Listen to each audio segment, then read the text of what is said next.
It all started with a joke on St. Patrick's Day, a stupid, light-hearted joke that ended up costing me everything I thought I knew. Have you ever had a moment of such pure, uncomplicated happiness that you wish you could bottle it? That was March 17th for me, in my parents' Chicago home, surrounded by the comforting chaos of my family. I had no idea it was the last one I'd have for a very long time. The air was thick with the scent of my mother's corned beef and my father's favorite Irish stew, a recipe passed down through generations of Gallaghers. The chieftains were playing on the stereo, a river of fiddles and bodhráns flowing through the house. I was 32 years old, a history teacher, a woman who had built her entire identity on the bedrock of her heritage. My name is Caitlin Gallagher, and being Irish wasn't just a box to check on a form, it was my story. My father, Sean, was the heart of the celebration, his booming laugh filling every corner of the room. He was a mountain of a man with a wild nest of reddish hair turning to silver and eyes the color of the Irish Sea. "Katie girl," he bellowed, raising his pint of Guinness. "To the Gallaghers, the finest Irish blood in all of Cook County." We all cheered, a familiar and beloved ritual. My younger brother Ryan, standing next to him, was a younger, darker-haired echo of our father. Their resemblance was a running family joke, a constant physical reminder of our shared lineage. My mother, Erin, was the quiet center to my father's storm. She moved through the party with a plate of soda bread, her smile a little tighter, her eyes a little more watchful. She was the keeper of our family's traditions, the one who made sure every holiday was perfect, every memory polished to a high shine. She worried that was her default state, but today, even she seemed swept up in the green-tinted joy of it all. It felt perfect. It felt unbreakable. That's when Ryan clapped his hands together, a showman's grin spreading across his face. "All right, everyone, gather round. I've got presents." He produced a bag filled with several sleek white boxes. On the front of each was a minimalist logo of a branching tree and the words, "Heritage Unlocked." My heart gave a little flutter of genuine excitement. As a history teacher, I was obsessed with the past, with the threads that connect us to people and places we've never known. What could be more personal than the history written in your own cells? "DNA kits?" my mother asked, her brow furrowing slightly. "Ryan, what is this for?" He handed a box to each of us, me, Mom, and Dad. "It's a game," he announced. "We're always arguing about who got Grandpa Gallagher's red hair or Nana's stubborn streak. I figured it's time to settle it once and for all. We're going to find out scientifically who is the most Irish person in this house." The idea was met with a roar of laughter from my father, who immediately started boasting that the results would undoubtedly prove he was descended directly from Brian Boru himself. I clutched the box in my hands, a thrill of anticipation running through me. This was more than a game to me. It was validation. My whole life, I had carried the stories of my ancestors, the tales of their journey from County Cork to the shores of America. I had built lesson plans around their struggles and triumphs. I pictured the results now. A beautiful, simple pie chart, 100% emerald green. It would be a piece of paper that confirmed everything I was, everything I came from. What if I could show you a map of your own soul? That's what this test felt like to me.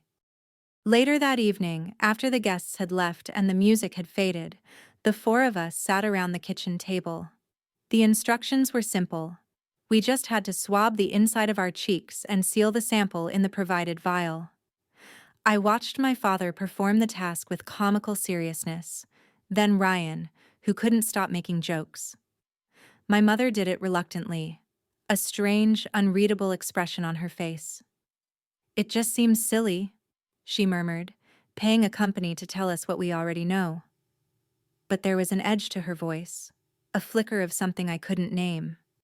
When my turn came, I swirled the cotton swab against my cheek, my mind buzzing. I felt a profound sense of connection, not just to the three people at the table, but to the long line of Gallaghers stretching back through time. It was a simple, mundane act, collecting saliva in a plastic tube, but it felt momentous, like casting a vote for my own identity. I sealed the vial, a perfect little time capsule containing my entire world, or so I thought. I dropped the small package into the mailbox the next morning, feeling a thrill of excitement. I had just mailed away a piece of myself, completely, blissfully unaware of the stranger who would be mailed back in return. The email that dismantled my life arrived on a Tuesday, almost 6 weeks after the St. Patrick's Day party. The DNA kits had become a running joke, a funny story to tell friends. I'd almost forgotten about them until the subject line popped up in my inbox. Your Heritage Unlocked results are in. A jolt of that same pure excitement from the party shot through me. I was grading papers on the American Revolution, and the irony wasn't lost on me. Here I was, about to read my own personal Declaration of Independence. I clicked the link, my heart thumping a cheerful rhythm against my ribs. The website was bright and optimistic, with graphics of smiling people and swirling globes.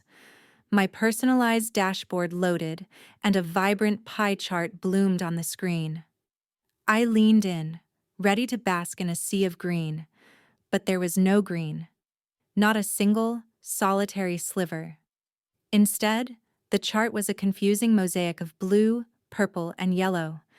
54% Scandinavian, 28% Eastern European.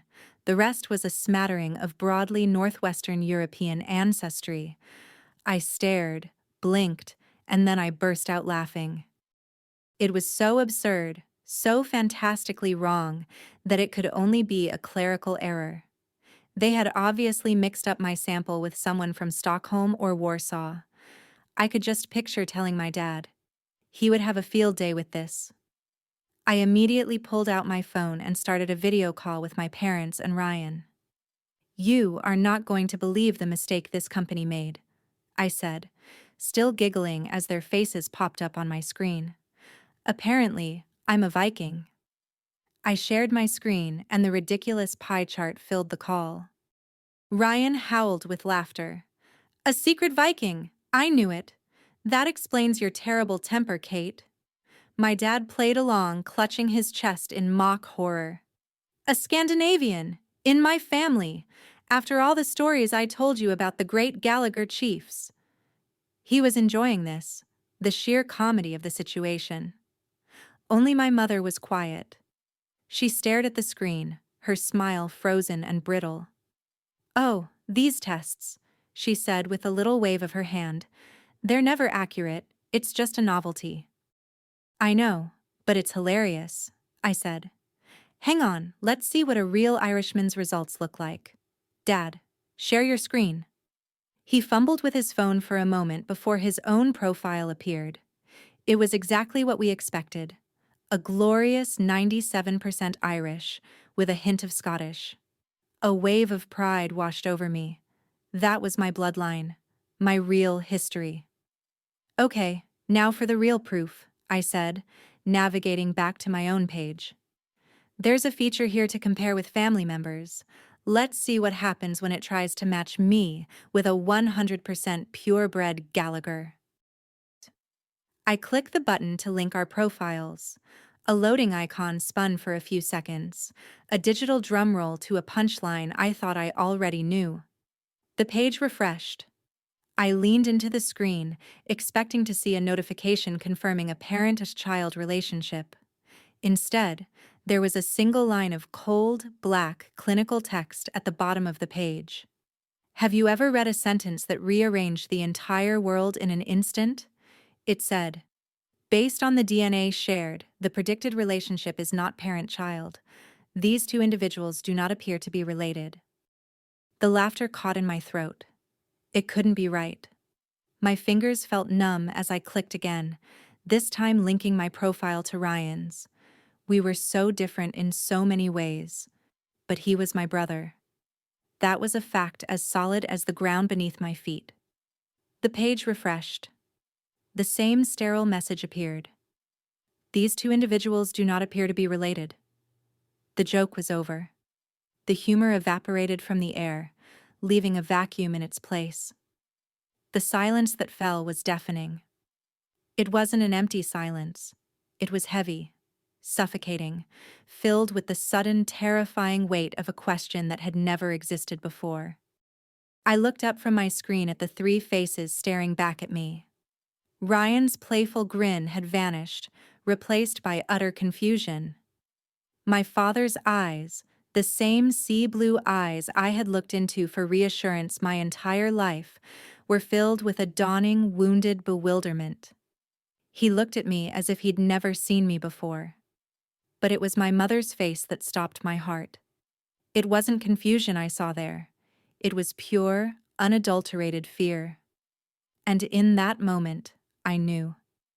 This was no mistake. The video call ended with a clumsy, panicked click from my mother's end. The screen went blank, leaving me staring at my own reflection, a ghost in the machine. How do you unknow something? How do you cram a truth that big and that ugly back into the box it came out of? The silence in my apartment was absolute. The laughing faces from minutes ago were gone, replaced by a cold, heavy certainty. My mother was terrified, and her terror was the answer I didn't want. I grabbed my keys, my hands shaking so badly it took me 3 tries to get the key in the ignition. The 20-minute drive to my parents' house felt like crossing an ocean. Chicago's familiar streets blurred into an alien landscape. Every passing car held a normal family, every house a sanctuary of simple, unbreakable truths. Mine was no longer one of them. I replayed the last minute of the call over and over, the look in my mother's eyes. It was the primal fear of an animal caught in a trap of its own making. My father's bewilderment was just as damning. He had been playing along with the joke, a willing participant in the comedy of it all. He wasn't acting. I knew my father. I knew the crinkle at the corner of his eyes when he laughed, the set of his jaw when he was worried. What I saw on that screen was a man whose foundation had just cracked, and he didn't even know why. He didn't know. The thought hit me with the force of a physical blow. Whatever this secret was, he was on the outside of it, just like me. When I walked into the house, the smell of leftover stew still lingered, a phantom of the happy family we had been just hours before. My father was in the living room, staring at the television without seeing it. He looked up as I entered, his face etched with a deep, painful confusion.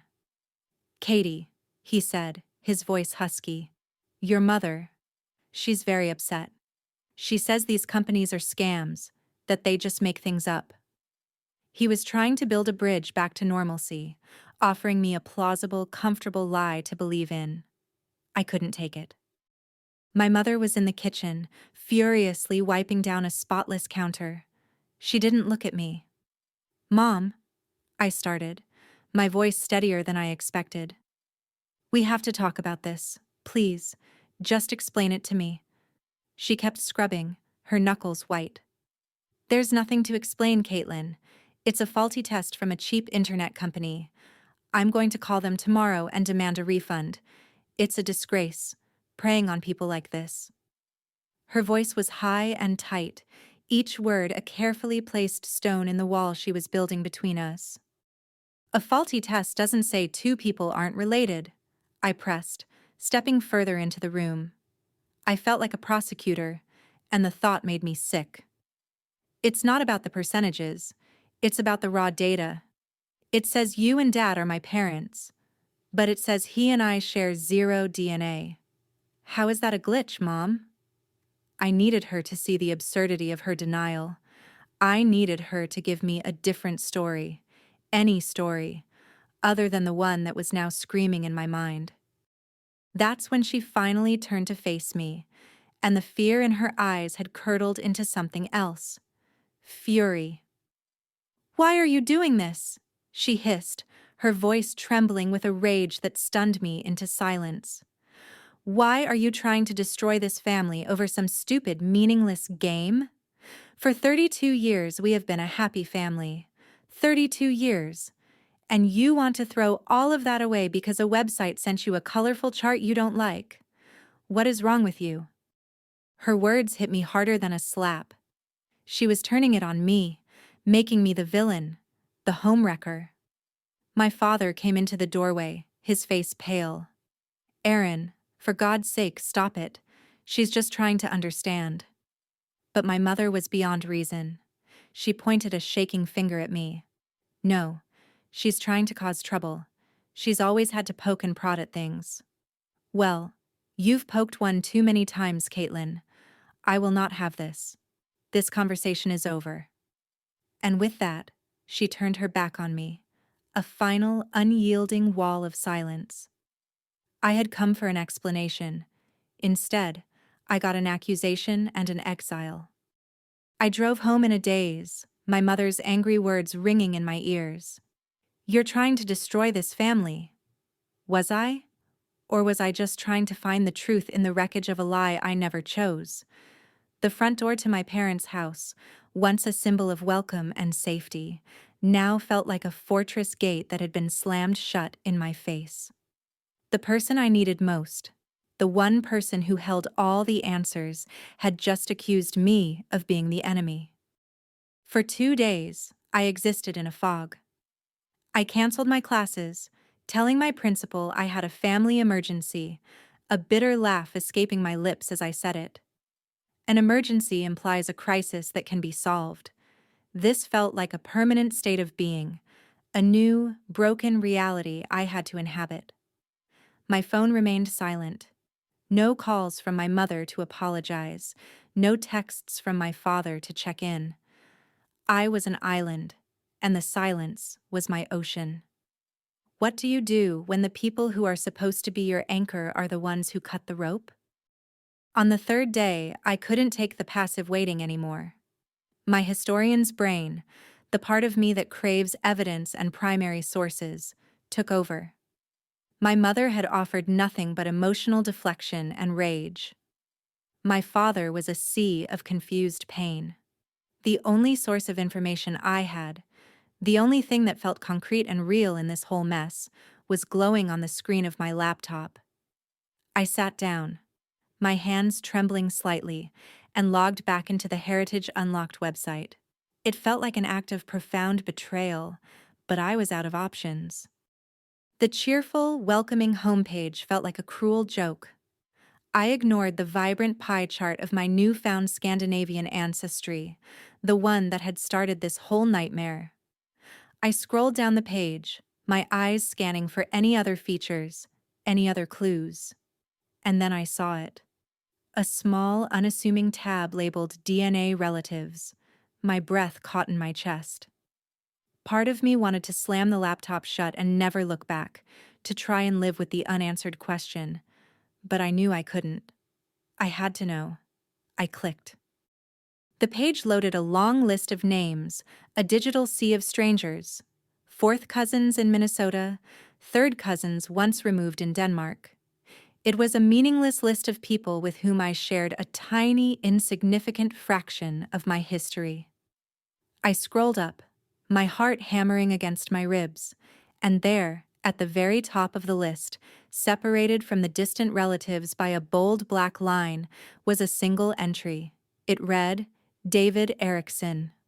Beside the name, in the cool, objective language of the system, were the words that made the world stop spinning. Close family, predicted relationship, father. David Erickson. The name meant nothing to me. It was a blank space, a void. I stared at it until the letters blurred together. This was it. The source of the Scandinavian DNA. The reason I was not a Gallagher. He wasn't a character in a story my mother might tell me. He was a name on a screen, presented as a scientific fact. For the first time, this felt less like a family drama and more like a cold case I had to solve. My mother had built a wall of silence, but science had just handed me a key. With a strange sense of calm, I opened a new tab and typed David Erickson Chicago into the search bar. My fingers moved with the detached precision of a researcher. The results appeared in less than a second. The first link was a professional profile. Dr. David Erickson, a respected cardiologist at Northwestern Memorial Hospital. The profile picture showed a man in his late 50s or early 60s, with kind eyes, silvering hair, and a calm, intelligent face. There was nothing menacing about him. He just looked normal. I scrolled down his biography, my eyes scanning his career history. And then I saw it. The piece that made everything click into place with sickening finality. He had completed his residency and worked as an attending physician at the very same hospital my mother had been a nurse at for 4 years in the early 90s, 30 years ago. The secret wasn't a secret anymore. It had a name, a face, and a history that was irrevocably tangled with my own. I didn't call. There was no point. A conversation this monumental couldn't happen over the phone. It needed to be an execution. I sat at my desk and printed Dr. David Erickson's professional profile. The printer whirred, spitting out a single sheet of paper that felt heavier than a tombstone. His calm, intelligent face stared up at me. This was my evidence, my weapon, my verdict. What do you do when your whole life has been a lie, and you're holding the one piece of paper that proves it? The drive back to my parents' house was different this time. The shock had burned away, leaving a core of cold, hard resolve. I wasn't the confused, hurt daughter anymore. I was a historian who had discovered a primary source had been deliberately falsified. I was there to demand a correction to the official record. The house looked the same, but I knew it was a crime scene. A 32-year-old lie was preserved within those walls, and I was about to expose it to the air. My mother was alone, sitting at the kitchen table with a cup of tea. She looked tired, aged by the secrets she was keeping. When she saw me, her body tensed. She opened her mouth to say something, probably another dismissal, another accusation. I didn't give her the chance. I walked to the table and, without a word, placed the printout face up in front of her. I laid the truth between us. Her eyes flickered down to the paper. I watched her face as she saw his. There was no confusion, no surprise. There was only the slow, devastating agony of recognition. She stared at the photograph of David Erickson, and the fight drained out of her. The wall of anger she had built crumbled into dust. Her shoulders slumped. Her breath hitched. A single tear traced a path down her cheek, then another. She didn't have to say a word. Her silence was a full confession. She had constructed a 32-year dam to hold back this one secret, and I had just handed her the dynamite. Finally, she pushed the paper away and covered her face with her hands, her sobs quiet and broken. It was a long time ago. She whispered into her palms, her voice muffled. Before Ryan, your father and I, we were in a terrible place. I'm not making excuses, but you have to understand. We were young, and we were close to giving up. She looked up at me, her eyes pleading. He was thinking of leaving. We were fighting constantly. I felt so alone, Caitlin. So completely and utterly alone. She was no longer the angry gatekeeper of a secret. She was a woman confessing the most vulnerable, painful moment of her life. David, Dr. Erickson, he was my friend, she continued, the story now tumbling out, a torrent of words held back for decades. He was a resident then, and I was a young nurse. He was kind. He listened to me when I felt like no one else in the world did.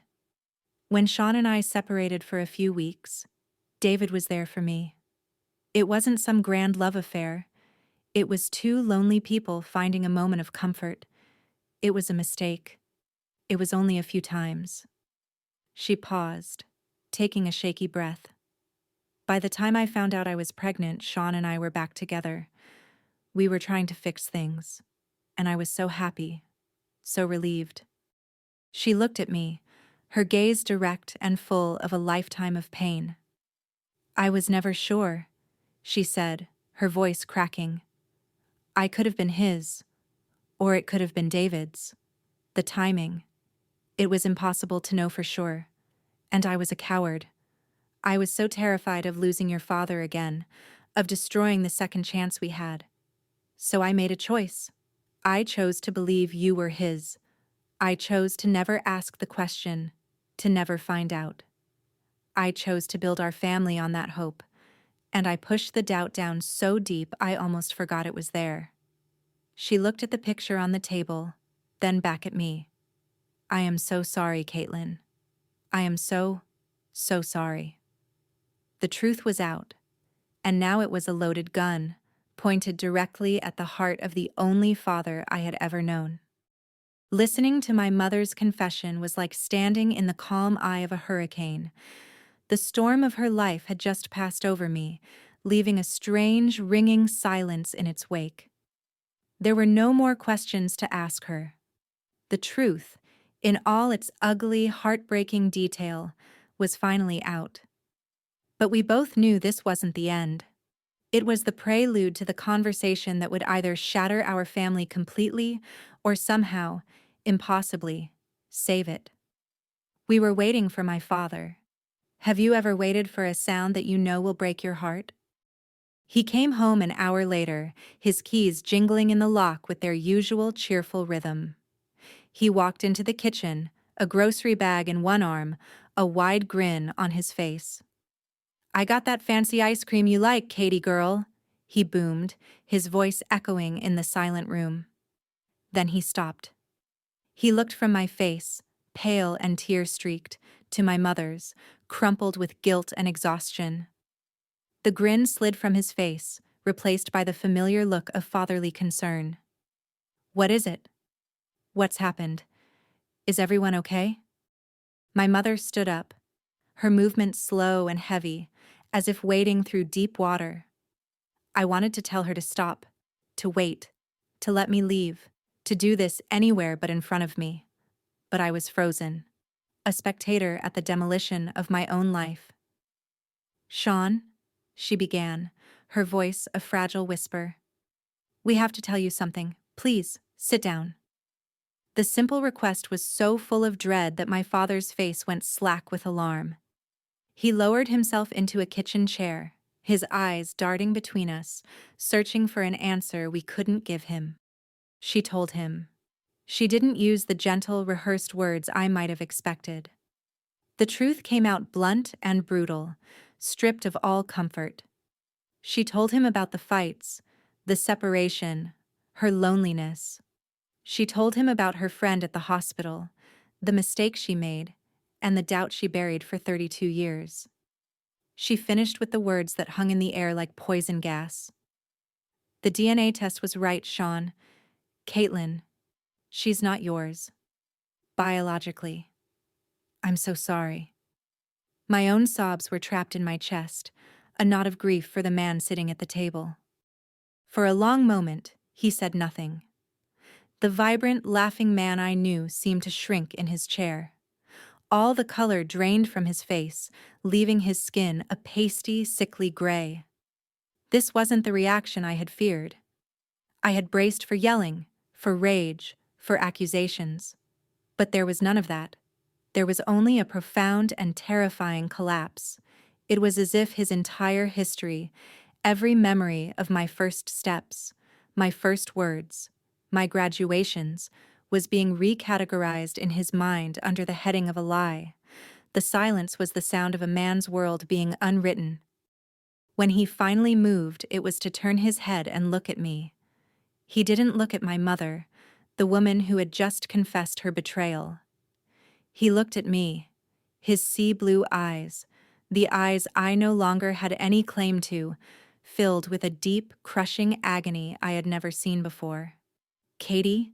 He asked, his voice a hoarse, broken thing. Is it true? It was the hardest word I've ever had to say in my life, but I owed him the truth. Yes, I whispered, and I watched the final flicker of hope die in his eyes. He took a deep, shuddering breath, a man trying to inflate lungs that had been punctured. He pushed himself to his feet and walked over to me, his movements stiff and unfamiliar. I flinched, not knowing what to expect. He put his hands on my shoulders, his grip tight, and looked directly into my eyes. "Listen to me," he said, his voice thick with an emotion I couldn't name. "For me, nothing has changed. Nothing. Do you understand me? You're my daughter." He said the words, the most generous, loving words any man could offer in that moment. But as I looked into his eyes, I saw it. I saw the light of our easy, uncomplicated love go out. He was saying he was my father, but it was a conscious declaration now, not an absolute, unspoken truth. It was a choice he was making, an act of will against the pain of betrayal. And in that moment, our relationship, the most solid and dependable thing in my life, fractured. I could feel a chasm of doubt and pain opening between us, a space that had never been there before. He gave my shoulder a final, awkward squeeze and walked out of the room, leaving me with a terrifying new reality. The search for who my father was had ended. The fear of losing the one I loved had just begun. Have you ever tried to live in a house where all the rules of gravity have been reversed? That's what the next few days were like. My parents' home, once my sanctuary, became a landscape of excruciating awkwardness. Sean, I couldn't bring myself to call him Dad, and I began a silent, painful ballet of avoidance. If I came into the kitchen for coffee, he would suddenly remember something he needed to do in the garage. If he was watching television in the living room, I would stay in my old bedroom, the door closed. The silence between us was a living thing, a third person in the room, heavy and suffocating. Our conversations, once so easy and full of laughter, were reduced to brittle, one-word exchanges about the weather or the mail. He was trying, in his own way. He would look at me, his eyes full of a terrible, wounded love, and say, "You need anything, Katie girl." But the old nickname was a ghost on his lips. He had said the words, "You're my daughter." But the truth of the DNA test had placed an asterisk next to the title, a footnote of betrayal that we were both forced to read every time we looked at each other. My mother, meanwhile, was a whirlwind of frantic, misplaced energy. She cooked elaborate meals no one had the appetite to eat. She scrubbed floors that were already clean. She was trying to paper over the gaping wound in our family with the flimsy material of domestic normalcy. Her guilt was a constant, oppressive presence, a humid cloud that made it impossible to breathe.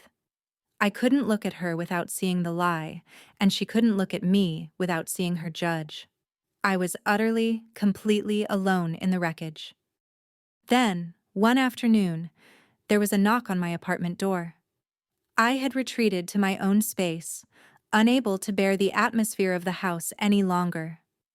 My first thought was that it was my mother, armed with a casserole and another desperate attempt at pretending everything was fine. I opened the door, a polite refusal already forming on my lips, and found my brother, Ryan, standing on the mat. He looked exhausted, his face drawn and pale. For a moment, we just stood there. He, the perfect copy of the man who was not my father. "Can I come in?" he asked, his voice quiet. I stepped aside and he walked into my living room, looking around as if he'd never seen it before. He finally turned to me, his eyes dark with a pain that mirrored my own. "I am so sorry, Kate," he said, the words raw and unrehearsed. "I'm so sorry I brought this into our lives. If I had known, I swear to God." His voice trailed off. "It's not your fault," I said, and I was surprised to find I meant it. He wasn't the cause. He was just another victim of the shrapnel. He shook his head, running a hand through his dark Gallagher hair. I've been so angry at Mom I couldn't even speak to her, but that's not why I'm here. He took a step closer, his gaze steady and serious. I've been thinking about all of it, and none of it matters. Do you hear me? You're my sister. You're the one who picked me up from parties when I was too drunk to drive. You're the one who proofread every stupid essay I ever wrote. That's real. The stuff on that website, it's just information. It's not who we are. A sob I didn't know I was holding back escaped my chest. He stepped forward and pulled me into a hug, and for the first time in what felt like a lifetime, I let myself cry. I cried for the father I had lost and the one I was terrified of losing. I cried for the simple, easy truth of my life that was gone forever. Ryan just held me, his embrace a solid, unwavering anchor in the storm. Whatever you decide to do, he whispered into my hair, I'm with you. If you want to find this David guy, I'll go with you. If you want to burn that test and never speak of it again, I'll bring the matches. You are not alone in this. His words were more than a comfort. They were a lifeline. Ryan's support was a raft, but I was still adrift in a hostile sea. His words, "You are not alone in this," echoed in my mind, a small warm light in the suffocating darkness. But his loyalty, as precious as it was, couldn't answer the fundamental question that was now the core of my existence. Who am I? The question haunted me. It was there when I woke up, a gray shadow in my room. It was there when I looked in the mirror, searching my own face for a feature I could recognize as my own. For days, I was paralyzed by the choice. On one side was Sean, the man who taught me how to ride a bike and how to stand up for myself. The man whose heart I had heard break over the phone. Every time I pictured his face, twisted in that awful, silent grief, the thought of seeking out David Erickson felt like a physical act of violence. It felt like walking up to him and saying, "Thank you for the last 32 years, but it wasn't enough. I need the real thing." How could I do that to him? How could I choose my own selfish need for answers over the heart of the man who had been my entire world? But on the other side was the gaping black hole in my own history. What if I said nothing? What if I buried the truth, just as my mother had? I would spend the rest of my life looking at my father, at Sean, and knowing that our entire relationship was built on a lie we were now both complicit in. Every "I love you" would feel like a performance. And every time I got sick, every time a doctor asked about my family medical history, I would be faced with the void. The Scandinavian and Eastern European DNA wasn't just a pie chart anymore. It was a ghost living inside me, and I didn't even know its name. The historian in me screamed that a story with a missing first chapter is no story at all. I felt like a fraud, a history teacher with no history of her own. Ryan had given me permission to think about what I needed, and the terrible, selfish truth was that I needed to know. I couldn't move forward until I could look back. The conflict raged inside me, a silent civil war. I was torn between my loyalty to the father I loved and my allegiance to a truth I couldn't ignore. It was a choice with no right answer, only different degrees of pain. After a week of sleepless nights, I knew what I had to do. I sat down at my computer, my heart a cold, heavy stone in my chest. I opened a blank document, the blinking cursor mocking me. What do you say to the man who is a complete stranger and also half of who you are? I wrote and deleted the first line 20 times. Finally, I just started typing, letting the careful, neutral words form a shield around my chaotic emotions. I found his professional email address on the hospital website. It felt so impersonal, so clinical. "Dear Dr. Erickson," I wrote, "you do not know me. My name is Caitlin Gallagher. I am writing to you about a very sensitive and personal matter. I recently took a consumer DNA test, and the results have presented me with some information that has turned my world upside down. The system identified you as my closest biological relative, with a predicted relationship of father. I paused, reading the words back. They looked so insane, so clinical, and yet so deeply intimate. I understand how shocking this must be, I continued, my fingers trembling on the keyboard. My mother, Erin Gallagher, worked as a nurse at Northwestern 30 years ago, and I believe you may have known each other. I am not writing to ask for anything from you. I am not seeking to disrupt your life. I am simply trying to understand my own. If you would be willing to speak with me, just to answer some questions about my genetic and medical history, I would be eternally grateful. If you would prefer not to, I will understand and respect your decision completely. I stared at the email for a long time, my finger hovering over the send button. This was the moment of no return. Clicking this button was an act of betrayal against Sean. It was a betrayal against my mother's desperate wish to keep the past buried. It was a betrayal of the simple, happy family I once had. But not clicking it felt like a betrayal of myself. With a deep breath, I closed my eyes and clicked the button. The email vanished from my screen, sent into the ether. And I sat there in the silence, feeling like I had just signed a death warrant for the only family I had ever known. The silence after you send an email that could end the world is a special kind of hell. Every ping from my phone made me jump. Every car that passed my window sounded like it was coming for me. I was waiting for a reply from a stranger, but I was also waiting for the inevitable explosion from my family. I didn't know which I dreaded more. The question wasn't if they would find out, but how. I had thrown a grenade into the heart of my family, and I was just sitting there, waiting to count the casualties. The call came 2 days later. It was my mother. "Caitlin, I need you to come over. Now." There was no greeting, no preamble. Her voice was stripped of all warmth, a flat, cold command. The sound of it made the blood drain from my face. This was it. The fuse had reached the dynamite. The drive was a blur of traffic lights and dread. I practiced speeches in my head. Justifications. Apologies. They all sounded hollow. Selfish. By the time I pulled into their driveway, I had nothing left but the cold, hard knot of my decision. They were waiting for me in the living room, a two-person tribunal. My mother was pacing, her face a mask of frantic anxiety. Sean was sitting in his armchair, unnervingly still. He didn't look angry.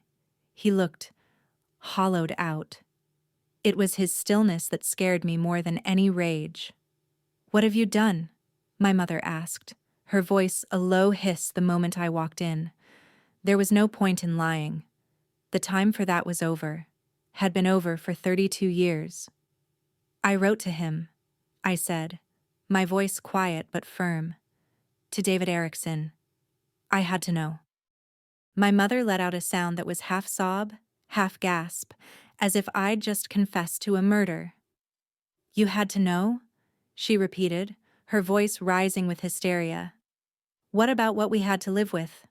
What about Sean? Did you think about him for 1 second before you went behind our backs and contacted that man? You are lighting our family on fire, Caitlin, and for what? For a stranger you found on the internet."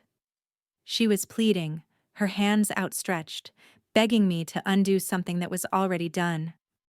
I wanted to scream that I was doing this for Sean, to stop living a lie that was poisoning us all. But I didn't get the chance. Sean, who had been silent this whole time, finally looked up at me.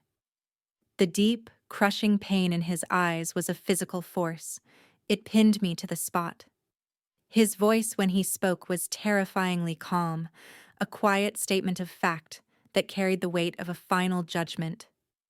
"So, you've chosen," he said, his voice raspy with unshed tears. "You've chosen him." It wasn't a question. It was a verdict. He had weighed my actions and found me guilty of the ultimate treason. The words shattered the last of my composure. No, I whispered, shaking my head. That's not it. It's not about choosing. But my mother saw her opening, a final desperate appeal. She rushed to my side, grabbing my arm. Her grip was surprisingly strong. Then prove it, she begged, tears streaming down her face. Don't meet him. Delete the email. Tell him you made a mistake. Please, Caitlin. This will destroy what little we have left. It will kill your father. Think about us. Think about Sean. They were standing before me, the two people who raised me, presenting me with an impossible choice, his heart or my truth. And I knew, standing there in the ruins of my family, that I couldn't have both. I left my parents' house with their ultimatum echoing in my ears. Think about Sean, my mother had cried. It was a cruel, brilliant tactic.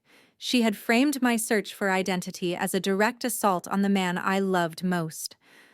How do you defend yourself against that? How do you explain that the hole inside you has nothing to do with the love you feel for someone else? I drove away feeling like a monster, a selfish daughter willing to sacrifice her father's peace of mind for her own curiosity. The next morning, an email was waiting for me. My stomach twisted into a knot of dread and anticipation. The subject line was simply, a personal matter. The sender was David Erickson. For a full minute, I just stared at it, unable to breathe. This was it. The point of no return. My parents' pleading faces flashed in my mind.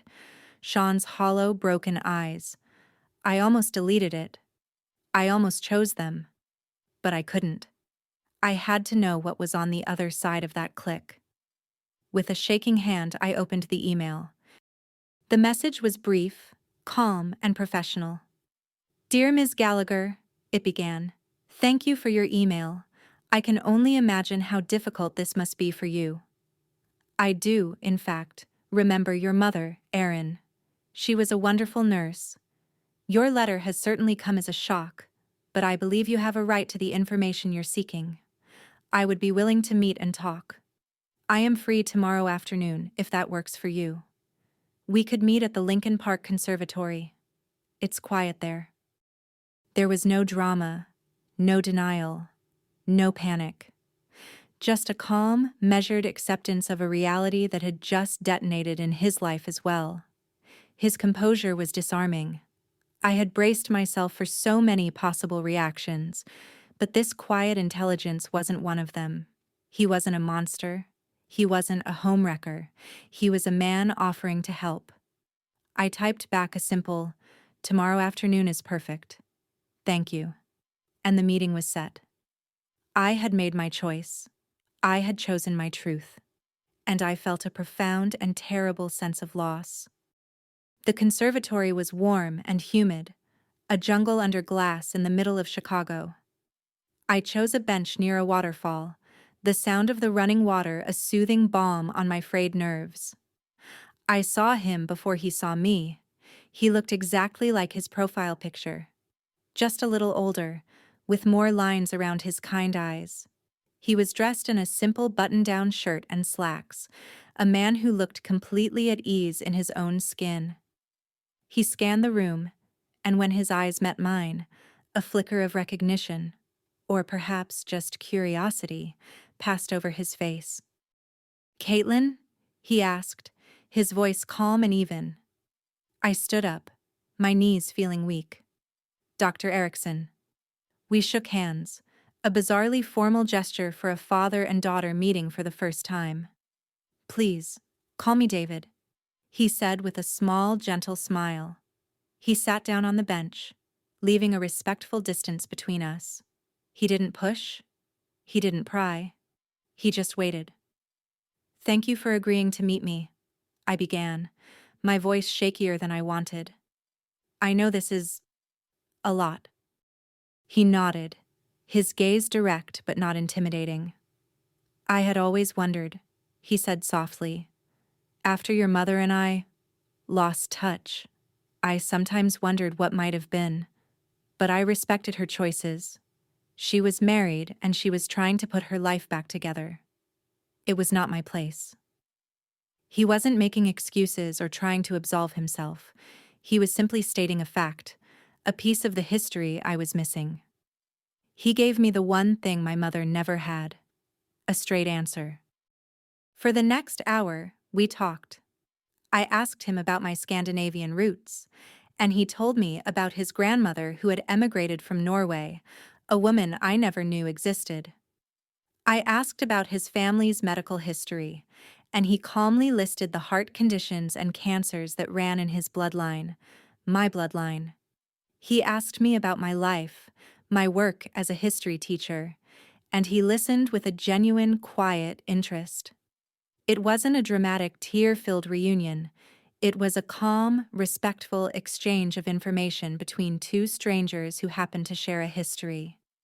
Yet, with every answer he gave, the world I knew was being rewritten. The blank pages of my identity slowly being filled in. He was making me real to myself, and I hadn't realized how much of a ghost I had been until that moment. I walked away from the conservatory feeling like a tectonic plate had shifted beneath my feet. The world was the same, but my place in it had been irrevocably altered.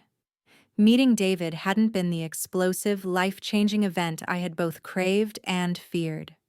There was no lightning bolt of recognition, no profound movie moment connection.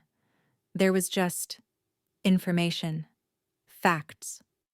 A quiet, intelligent man who had answered my questions and filled in the blanks.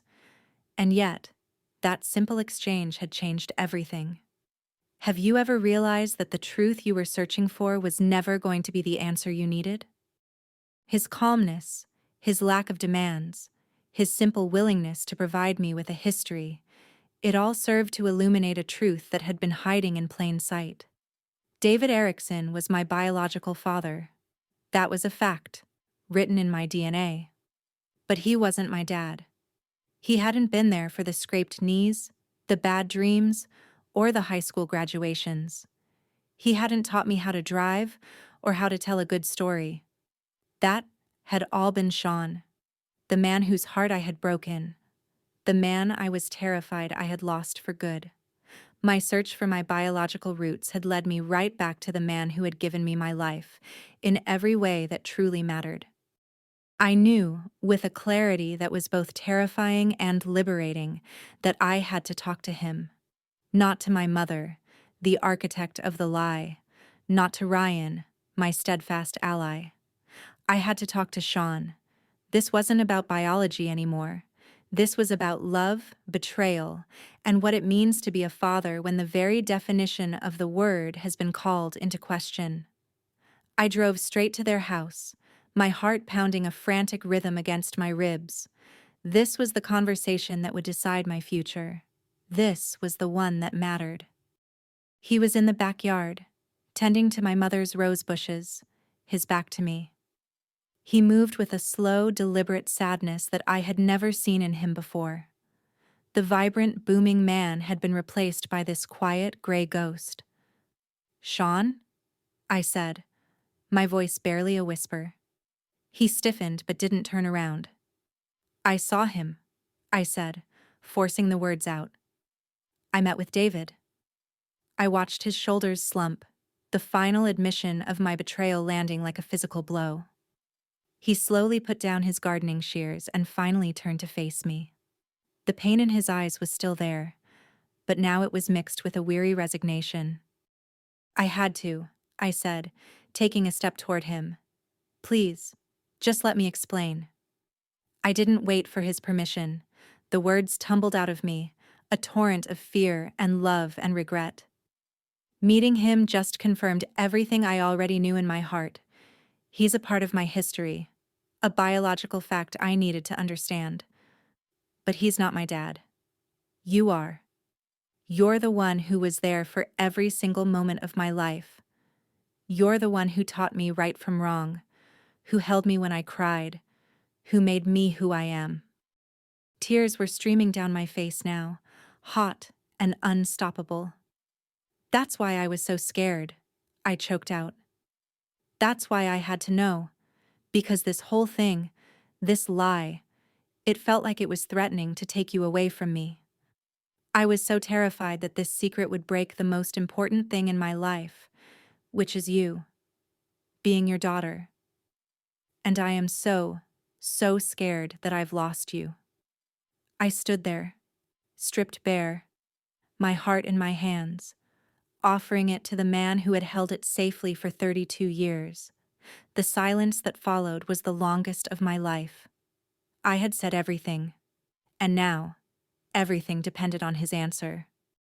He stood there for what felt like a lifetime, the space between us charged with 32 years of love and 1 week of devastating truth. I watched his face, searching for a sign, a flicker of the man I knew. I saw the muscles in his jaw working, his eyes clouded with a storm of emotions I couldn't begin to name. He was a man standing at a crossroads, and I had put him there. I had laid our past at his feet and asked him if it was still worth keeping. Finally, he took a deep, shuddering breath, the sound of a dam breaking. He closed the distance between us in 2 long strides and pulled me into his arms. It wasn't the easy, laughing hug of my childhood. This was a desperate, clinging embrace, the hold of a man terrified of drowning. I buried my face in his shoulder, my own sobs finally breaking free. He held me tightly, his hand tangled in my hair, and I felt a tremor run through his entire body. "I was so scared, Katie," he whispered, his voice thick and broken against my ear. "When your mother told me, it wasn't anger, not really. It was just fear. The most awful fear I've ever known. That all of it, all our years, meant nothing. That I was just a placeholder until the real thing came along. That I was going to lose you." His confession was a mirror of my own, his pain born from the same terrifying place as mine. He was my father, and we were both just 2 people terrified of losing each other. We stood there for a long time, the quiet sounds of the garden wrapping around us. When he finally pulled back, he kept his hands on my shoulders, his grip firm and steady. His eyes, though still red-rimmed and full of pain, were clear for the first time in days. "This is more than blood," he said, his voice gaining a sliver of its old strength. "What we have, you and me, it's built out of moments, not cells. We have to choose to remember that. It was a beginning. Not a fix, but a foundation we could try to rebuild on." Healing, I learned, isn't a single event. It's a season. By the time Thanksgiving rolled around months later, the raw wound had begun to scar over, but the tissue was still tender. The atmosphere in the house was a fragile performance of normalcy. My mother fussed over the turkey, her movements too quick, her smile too bright. Ryan told bad jokes, a noble, clumsy attempt to fill the silences that still fell between us like trapdoors. We were a family trying to remember how to be a family. After dinner, my mother insisted on a picture. "Everyone, come on, in the living room," she chirped, her voice high with forced cheer. The suggestion hung in the air, suddenly heavy.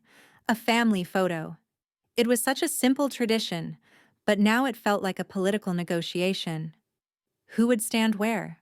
What would it mean? I hesitated by the fireplace, suddenly unsure of my place in the geography of my own family. I felt Sean's eyes on me, and I couldn't bring myself to look at him. Then, I saw him move. He walked past my mother and Ryan and came to stand directly beside me. He didn't say anything. He just stood there, a solid presence at my side. My mother raised the camera, her hands trembling slightly as she tried to frame the shot. "Okay, everyone," she said, her voice wavering. "Say cheese." It was in that quiet, excruciating moment that Sean made his choice. He put his arm firmly around my shoulder, pulling me into his side. He looked straight at my mother, his voice clear and loud enough for the whole world to hear. "Take a picture of me," he said, his gaze unwavering. With my daughter. The camera flashed, and in that brief, brilliant burst of light, I knew we were going to be okay. It's been a year since the world I knew was dismantled and a new one was built in its place, piece by painful, honest piece. What's the first thing you think of when you hear the word family? For most of my life, my answer would have been simple. History, blood, a straight, unbroken line of Irish Gallaghers. Now I know the real answer is so much more complicated and so much more beautiful. The ghost of the secret no longer haunts our house. The silence that once suffocated us has been replaced by something quieter, but infinitely stronger. The sound of a family choosing to stay. My relationship with Sean, my dad, my real, true dad, has become the bedrock of my life in a way it never was before. It's deeper now, forged in the fire of loss and reclamation. Our love is no longer an assumption we inherited. It's a conscious choice we make every single day. The painful awkwardness has faded, replaced by an unspoken understanding. We talk more now, about everything and nothing. He'll call me just to tell me a bad joke he heard, and I can hear the relief in his laughter, the joy of something precious that was almost lost and is now held with more care. He is my father by choice, and that is a bond that no DNA test can ever break. David and I exchange emails once every month or so. He sends me articles about Viking history he thinks I'll find interesting. I sent him pictures of my life in Chicago. I've learned I have 2 half-sisters, both grown, who live in Oregon. I know their names.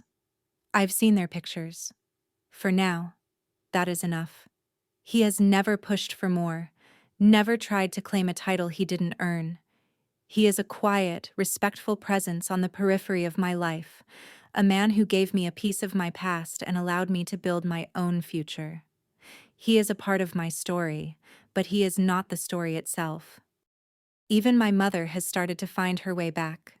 She began seeing a therapist a few months ago, a quiet admission that the walls she built for 32 years had done as much damage to her as to anyone else. Our conversations are still careful, but they are honest for the first time in my life. The frantic need to project perfection is gone, replaced by a fragile human vulnerability. I no longer look at her and see a liar.